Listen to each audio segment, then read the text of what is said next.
Hey everybody, I am here today with my good friend Claudia Garbert from Wired for Success.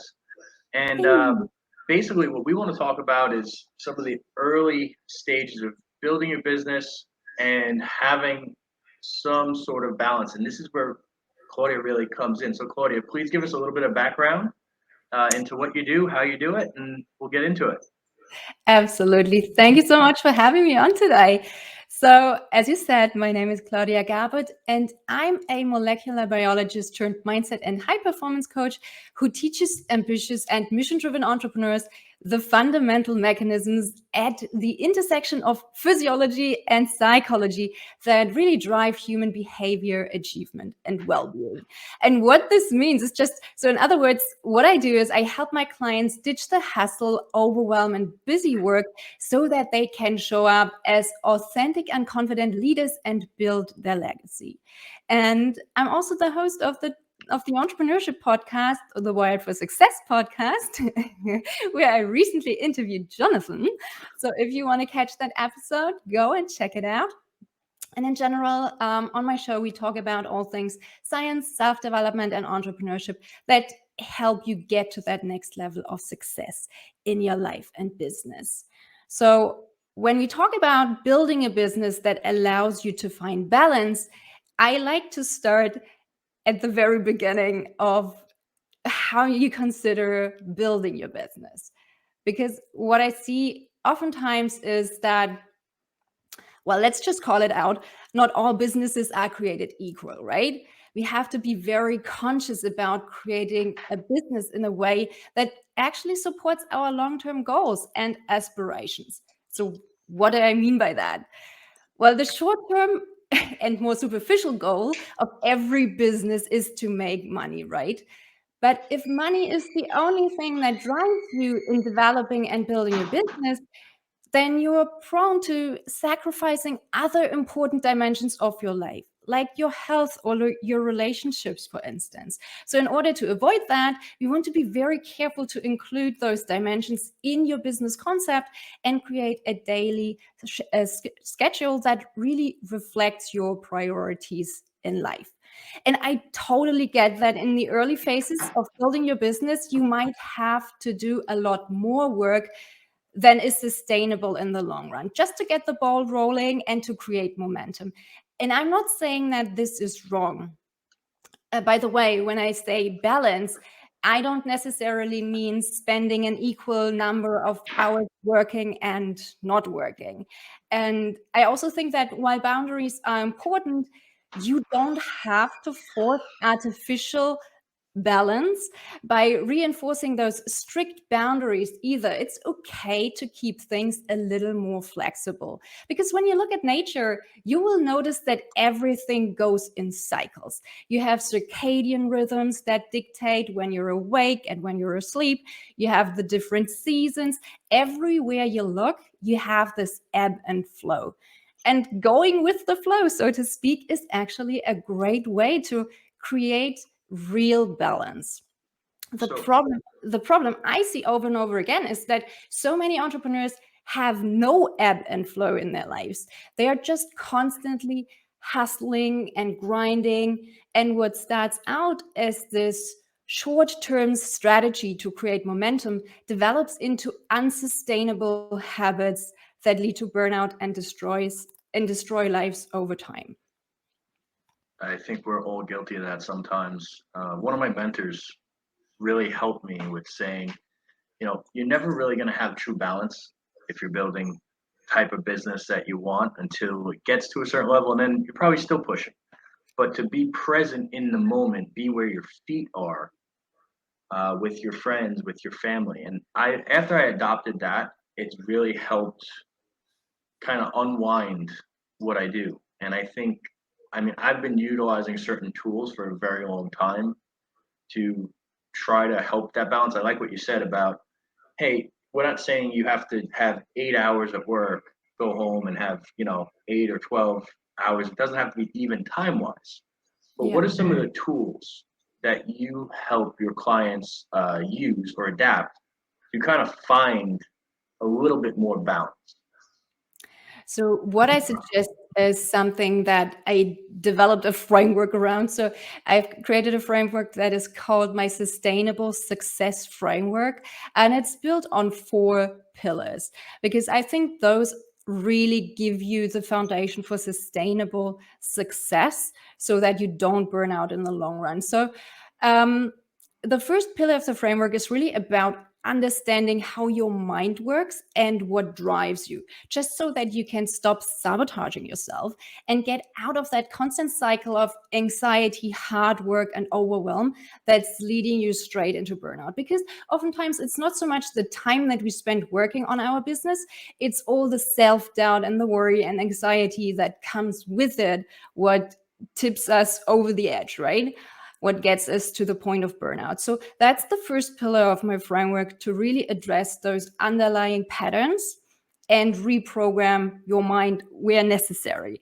And the second pillar of my framework is all about nourishing your body. So that's the physiology side of it, just to make sure that you build this solid foundation for sustainable success. And together we work on improving your diet, exercise, relaxation, and sleep so that your body works like a well-oiled machine and you always have enough energy to perform at your best. Because we all know what it's like if you're sleep deprived, if you don't eat well, if you don't exercise, right? You get to that point where you just have no energy and no motivation left. And that's the physiology side of it. So it all works hand in hand. You have to train your mind, but you also have to train your body.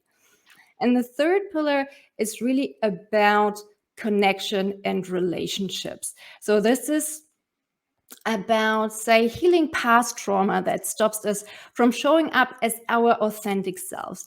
It's about finding your voice. It's about connecting to a deeper purpose and about sharing your unique message with the world. And then the last pillar is really about creating those high performance habits that bring all of these different aspects together and align your body, mind, and soul so that you can really embody your goals and live your purpose. And so the first 3 pillars, you can maybe say that they are more about awareness and information. And the fourth pillar is about implementation, because that's something I see happening so often. People get the information, but they don't implement it. So that's the important step, though. You have to implement it. If you're not doing it, you're not getting the results. So this part is really about creating those habits, creating space in your time, space in your day, and the time to actually do it. And then creating those simple systems that help you stay consistent and on track. So this can look different for every person, because I don't like these cookie cutter approaches. What I like to do is deliver really high level customized support and find the things that help you get to where you want to go, if that makes sense. It does. So give us an example of, let's say, a schedule that you would implement for a client. I know that what I do, I want to get up early. I've been utilizing a cold plunge or an ice bath, typically about 5 minutes while I'm listening to a podcast. After that, I run to the gym, work out in the gym. Once I'm done, I hit the sauna, I shower, I get into the office, typically about an hour before anyone else gets here. That gives me a little bit of quiet time to work on larger projects that I've been working on, and then typically around 8:30, that's when my day starts, and everyone else comes in around 9 o'clock. On my unwind is pretty, I think, pretty standard, in my opinion. Get home around 7 o'clock, spend time, eat dinner, spend time with the family, and then I read before I go to bed. That allows me to help get my mind right. And then either in the sauna I visualize, or at night I try a little bit of visualization. And for the most part, when I'm keeping to that type of system, everything seems to fall into place. Right. Now, it's not a one size fits all, but I'd like your input on some of the systems and strategies that you utilize to help your clients. That sounds pretty amazing what you're doing, actually. So I'm using similar tools. And let's just take my morning routine for instance. So one of the things that I'm not sure if you haven't mentioned it, but maybe you're doing it. So one of the things that's really important is to get light into your eyes first thing in the morning. So you want to have the sunlight exposure in the morning because it really helps you set your circadian rhythms. So this is one thing I try to do every morning. So I wake up earlier in the summer because I go with the seasons. So in the summer, I have no problem getting up at 5 in the morning and then going out, and I usually go for a run. So before I get up, I have to take a step back, because what I do before I get up is I meditate, I do breath work, then I go out, I go for a run because it combines exercise, it combines sunlight exposure. Then I also listen to either audiobooks or podcasts while I go for a run, because when you exercise, your brain is in a great state of mind for learning. There are lots of different factors like neurochemicals in your brain that help you with learning. So you can tap into that, and that's what I do. And it's also nice because it's the one time, it's a time of the day where I can really focus. My mind is still fresh and I don't have anyone else distracting me. So that's a great time for learning. I do cold exposure afterwards. So I have a cold shower. I don't have an ice bath. I wish I had a sauna. I do the next best thing. I either have a very hot shower or a hot bath, and then I do the cold exposure, because both are really, really great tools. So that's my morning routine. So I do exercise fasted, and then I have breakfast after that.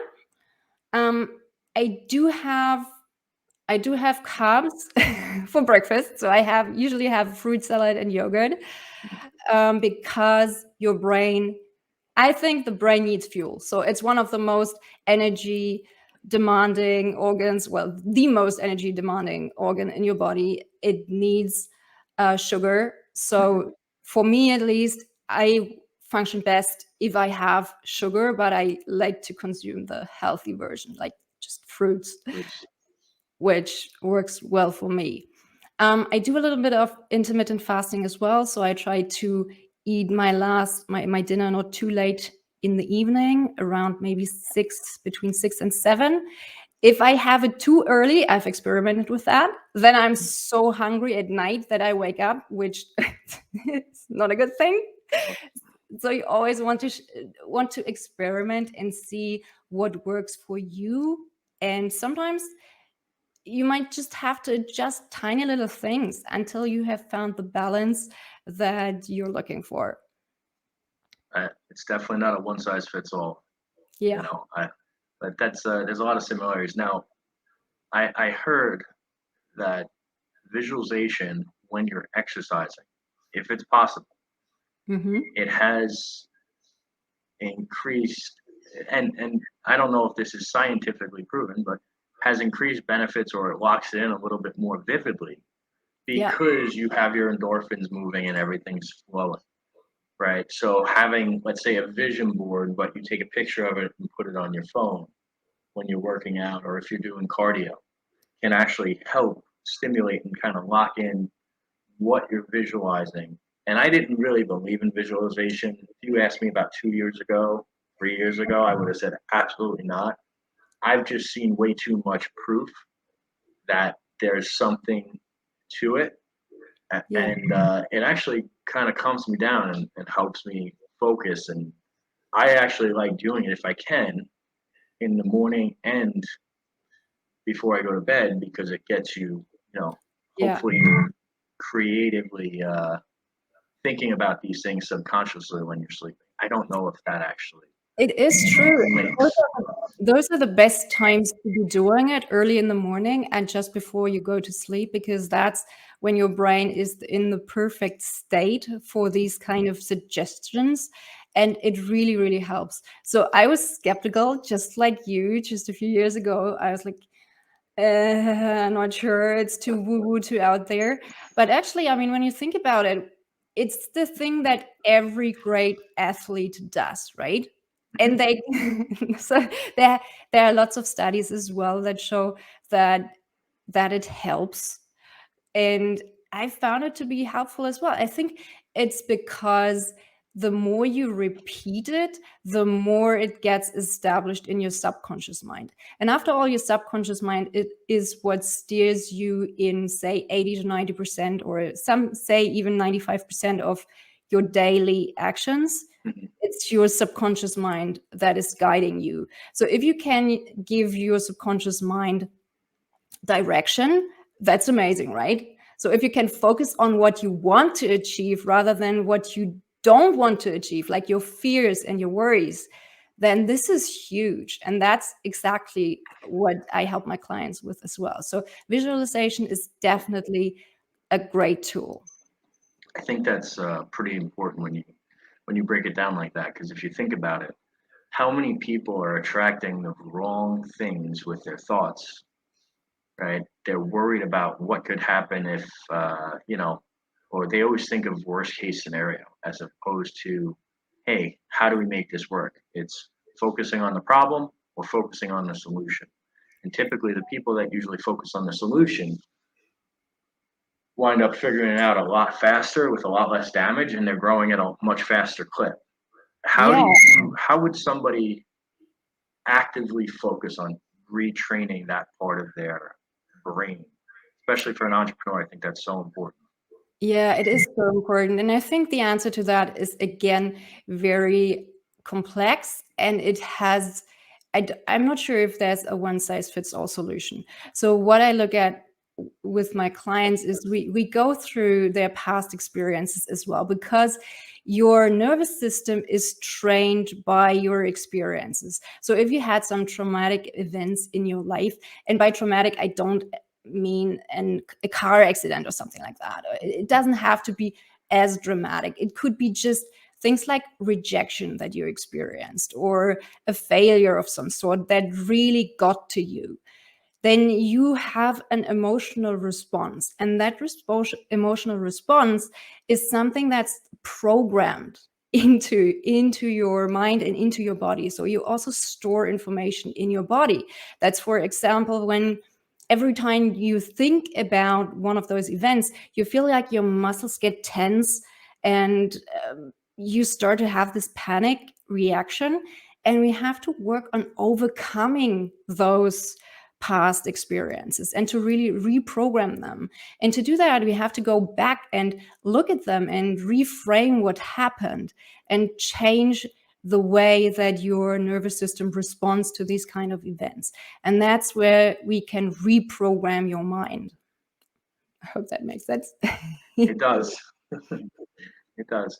So, if there was a couple of really key things, you met somebody or you were speaking at a conference that you wanted to highlight that an entrepreneur could do today to put themselves on a better path, to find a little bit more clarity and a little bit more balance, what would you say those things are that they should actively focus on today?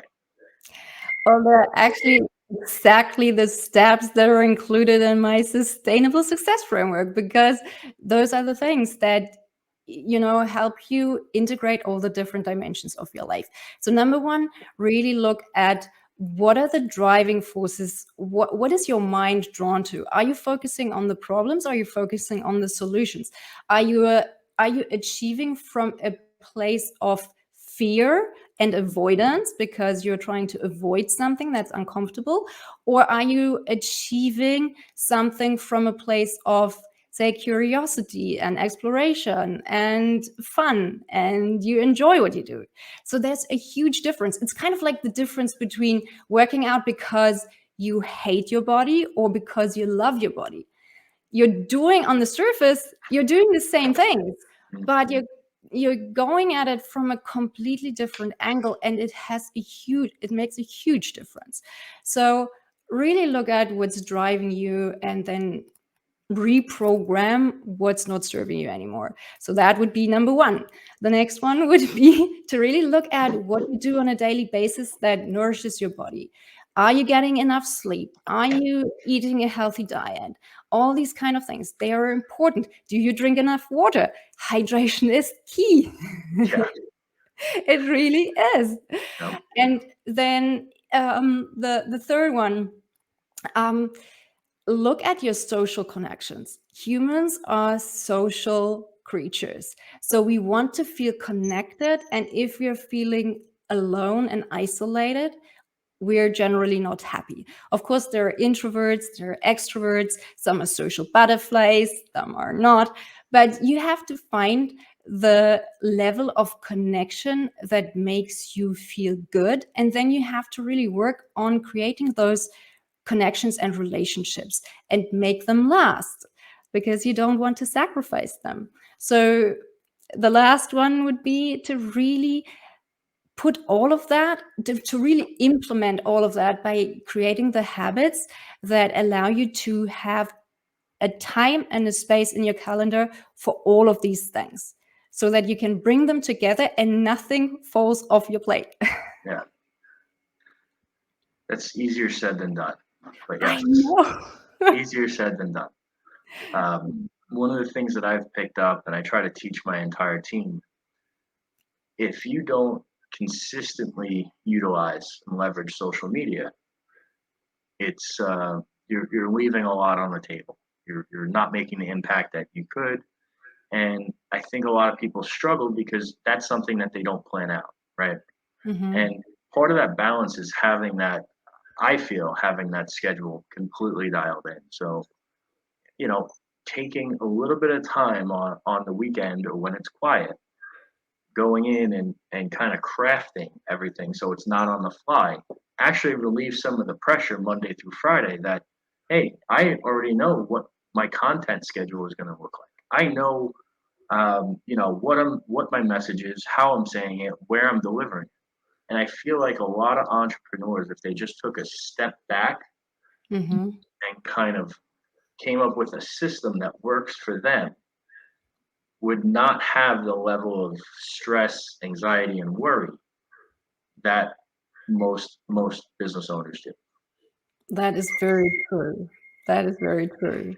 Be prepared, but still flexible enough. Yes. So I think you can be too strict.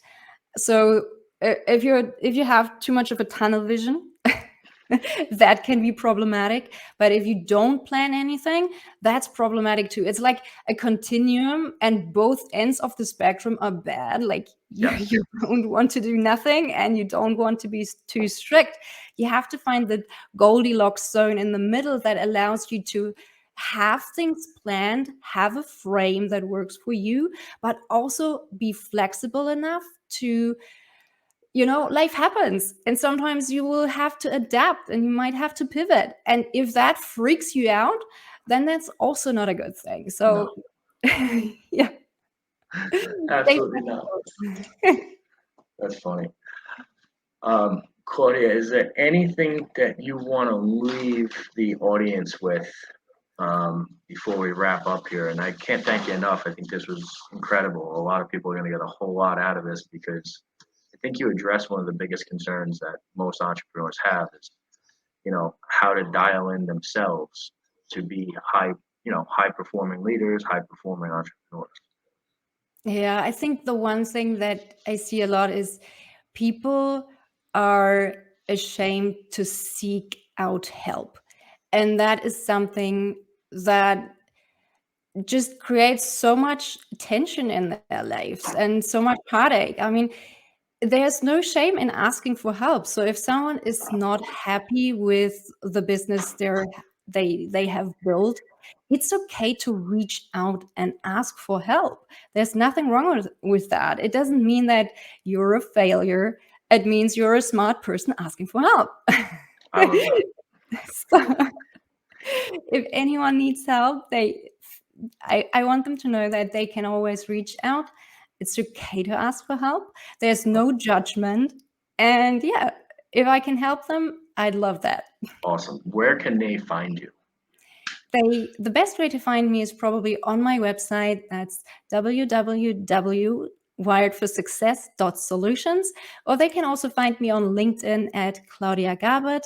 I've also started a LinkedIn newsletter recently, which they can subscribe to. So I share my 3 top tips of the month from the science, self-development, and entrepreneurship categories. I love it. I love it. Well, thank you so much, guys. Please follow Claudia. This is our second time chatting, and it just gets better and better. So I really appreciate it because this is something we all struggle with, you know. And I'll tell you, I just want to add, like, every top performer has people they go to, right? Every CEO of a large major company has someone that they run things by. They have their support system set up. They don't advertise it. Okay. So why are you any different? All right. Reach out if you need help. You know, we all need a little bit of guidance here and there. So reach out, guys. Claudia, thank you so much. And Thank you. we'll catch everybody on the next one. Bye.